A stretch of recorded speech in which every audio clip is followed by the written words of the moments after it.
Oke, selanjutnya rotasi atau perputaran. Kalian mungkin sudah pernah melihat atau naik komedi putar. Ya, kita ada tiang yang pusat itu memutar, kita yang naik. Itu salah satu contoh rotasi atau perputaran. Sehingga tiangnya menjadi pusat putaran, kita yang naik atau orang yang naik itu merupakan rotasinya. Apakah kalau kita rotasi atau memutari tiang itu kita berubah kecil atau berubah besar? Tidak. Ya, kita tidak akan berubah. Itu salah satu contoh rotasi. Baik.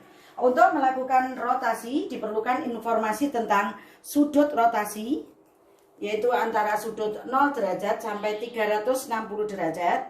Jadi rotasi bisa dilakukan misalkan sebesar 90 derajat atau 180 derajat atau 270 derajat atau 360 derajat. Oke. Yang kedua, informasinya adalah arah rotasi. Arah rotasi, apakah rotasi itu sudutnya positif? Kalau positif berarti berlawanan arah jarum jam.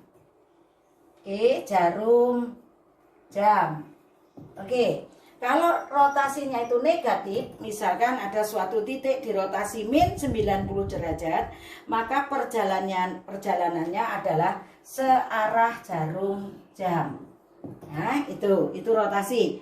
Yang ketiga, informasinya adalah titik pusat rotasi. Apakah rotasinya itu melalui titik pusat atau pusat rotasinya itu titik pusat 0,0 atau titik berapa. Jadi itu yang perlu diketahui. Baik.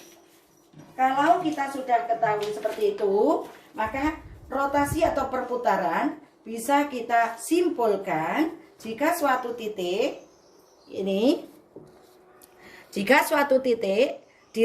misalkan titik X, Y dirotasi dengan pusat 0. Ini artinya pusat 0, besar rotasinya sudutnya 90 derajat.